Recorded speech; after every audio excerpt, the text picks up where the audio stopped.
Hello, it's Rialto again. This is episode 3 of whatever series I'm going to call this. I'm hoping to do some of these more long format videos where I sort of just talk about current events, interesting topics, stories from my past. I don't really know exactly what I want this to become. If you have any ideas or anything that comes to mind, feel free to leave them in the comments because I try to read every single one. And let's just get right into it then, shall we? So a question I got asked recently: what's it like to have two nationalities at once? If you look at my bio, you'll see there's two flags, an American and a Colombian flag. My family's from a country called Colombia. It straddles both the Atlantic and Pacific Oceans, kind of where Panama is. And it's a massive country. I think it's the second most populous country in South America. It kind of sits right at the equator, so it's quite tropical, but you'd be surprised. Colombia actually has a ton of different environments. There are snow-capped volcanoes, Caribbean beaches, there's deserts, there's jungle, there's a whole mix of different environments. It's such a beautiful country. My parents are from a tiny little village called Mocoa, which is the southernmost, you can call them states, but we call them departments or departamentos, but it's right at the border with Ecuador. The best way I can describe it, it's sort of like Colombia's south. Not much really happens there. It's kind of right at the fringes between the mountains and the jungle. There's only one road that goes in and out, and things like even like electricity, for example, aren't always guaranteed. I actually happened to live there for about like a year when I was growing up. I honestly thought it was such a beautiful place. All the creature comforts that we're used to in the US, we didn't really have there. But that doesn't necessarily mean it wasn't a beautiful and lovely place to live in. Definitely felt like a different world, definitely more in tune with nature. All the people that were there have known each other for generations for the most part. Not many people really go to visit Mocoa, so it's kind of like this place that's kind of untouched. So both my mom and my dad met in this town. Two of my sisters were born there somewhere around like the late 90s, early 2000s.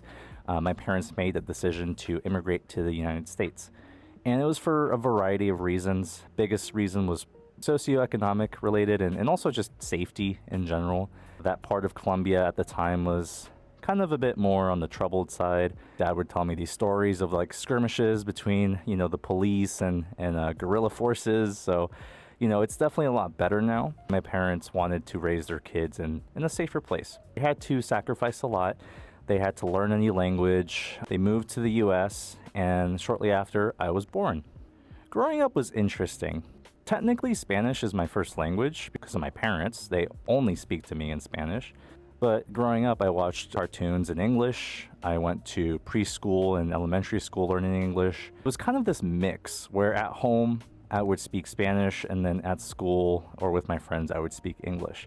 I felt like it sort of impacted the way I acquired language. I think I was a little bit stunted with my reading comprehension skills for, a few years. But, I only have 2 brain cells, so it's a lot to handle for my little kitty brain.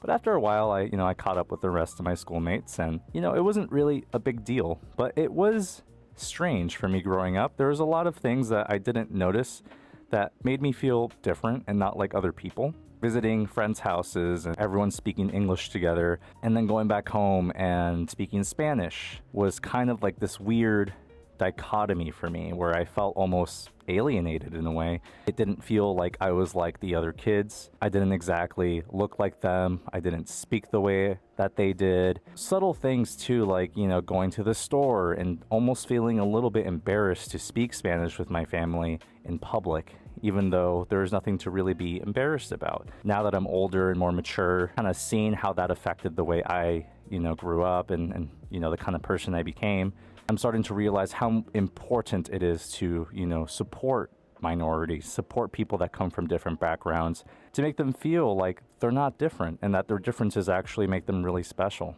One thing I really love about the furry fandom as it keeps growing is I'm seeing a bigger emphasis on BIPOC events or cultural meetups that people from similar backgrounds can kind of get together and bond over that. I remember going to a meetup for Spanish speakers, and that was honestly the coolest thing ever, because in my brain, whenever I speak Spanish, I mostly just think about my parents, so I never even thought about the fact that other furries also speak Spanish as their first language. And I think that's awesome. I've even seen comments, on my videos of Spanish speakers, and the fact that I'm able to reply to them in their own language makes me really happy. I think a question that a lot of bilingual people get asked is, what language do you think in? And for me, it's definitely English, but there are certain cases where it can actually switch. I live on the West Coast, my family lives on the East Coast, so I don't see them too often. But whenever I do go home and I spend like an extended period of time, my brain will actually switch back to Spanish, which is interesting. But for the most part, it is English. It just depends on my setting. Another thing I really appreciate about Spanish too is the ability to describe things a bit specifically. One thing is that you can modify words to kind of give them different characteristics. Like for example, the word lion in Spanish is león. And to say little lion, instead of saying león pequeño, you can say leoncito, which is just like a cute way of saying little lion. Things like that I think is really fun. I feel like Spanish in general is more malleable. Another funny thing is all the idioms that make no sense in English. Idioms are definitely very region specific. My mom can say some weird stuff sometimes that makes no sense to other people, but it does make a lot of sense for me. One of those examples is when she says "Váyate para el carajo," which literally translates to "go to the island of Carajo," which is some imaginary island that exists somewhere, I guess. What she's basically saying is go to hell. So things like that are interesting. Before, I was sort of reserved about telling people that I spoke a different language or telling people, that I come from Colombia. I would just say I'm American and, I speak English, which is the truth, but that's not exactly 100% me. I'm a blend of different people and different languages, and I think that makes me unique.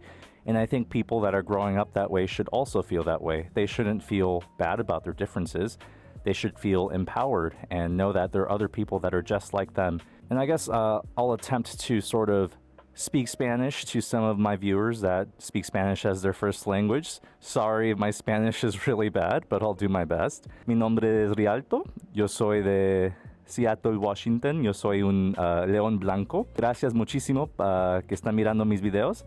Por favor, siguen poniendo comentarios. Yo les respuesto la mejor manera que puedo.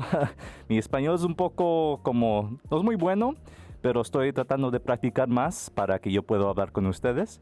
Y dígame cuál es el acento que ustedes escuchan, porque yo no sé si tengo un acento colombiano o si me sueno más como un gringo, no sé, pero me hacen saber, ¿ok?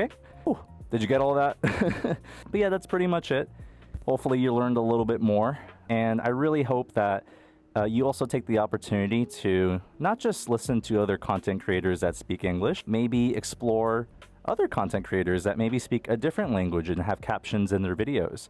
There's so much creativity out there that's not just English, and I really hope that people that from all different backgrounds can sort of get the same exposure that people who speak English do, because differences make us beautiful.